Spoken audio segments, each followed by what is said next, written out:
અમદાવાદની વસ્તી રાજકોટ કરતાં 20% ઓછી છે, તો રાજકોટની વસ્તી અમદાવાદ કરતાં કેટલા ટકા વધુ કહેવાય? તો અહીં આપણે 20% 20% એટલે તેને ફ્રેક્શનમાં આપણે કઈ રીતે લખશું? તો એને આપણે લખીશું 1/છેદમાં કેટલા થશે? તો કે 5. આ કઈ રીતે આવશે? તો 20 ભાગ્યા આપણે ટકાની નિશાની કાઢવા માટે 100 કરીશું, બરાબર? એટલે 1/5 આવશે. આની પછી એટલે આ કોઈ કોષ્ટક છે, હું પોસ્ટમાં મૂકી દઈશ. એ કોષ્ટક તમારે યાદ જ રાખવાનું કે 20% એટલે 1/5, 25% એટલે 1/4, 14.28% એટલે 1/7. દરરોજ તમે જોશો એટલે તમને યાદ રહી જશે. તો દાખલાની સ્પીડ તમે ઝડપથી તેને ગણી શકશો. હવે અહીંયા હંમેશા યાદ રાખવાનું કે આ જે છેદમાં છે આપણે કોની સાપેક્ષે ગણવાનું છે, એ હંમેશા છેદમાં હોય.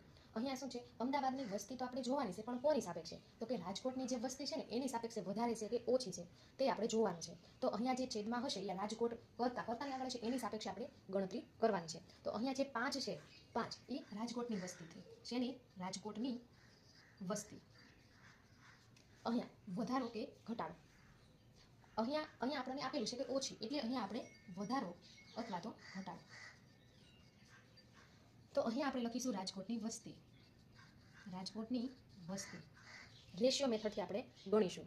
તો રાજકોટની વસ્તી હું લખીશ 5 રેશિયો 5x પણ લખી શકો. આ તમને સમજાય તે માટે 5 રેશિયો રાજકોટની વસ્તી, બરોબર છે? આ આપણે રેશિયોની નિશાની લગાવી દઈશું. હવે આપણે મેળવવાની છે અમદાવાદની વસ્તી.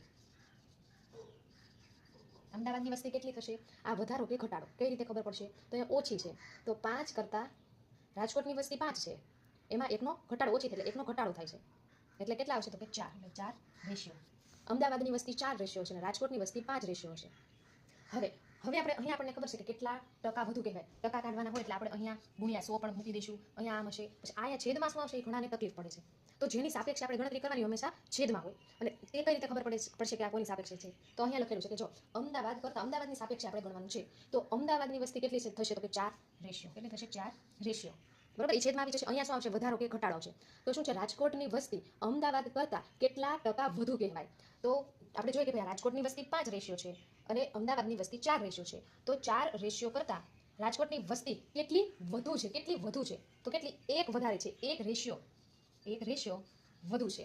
એટલે અહીંયા આ બંને રેશિયો તો લાસ્ટ એ તો ટેક્સ્ટ સુધી ઉડી જશે. આ તો તમને સમજાય કે 5 અને 4 ખાલી કેમ લખ્યા એટલે અન્ડરસ્ટેન્ડ. હજુ અહીંયા જો તમને ખ્યાલ હોય કે 1/4 એટલે એ સીધું 25% જ થશે, તો તમારે અહીંયા પછી છેદ ઉડાડવાની જરૂર નહીં પડે. સીધું જ તમે 25% લખી શકશો.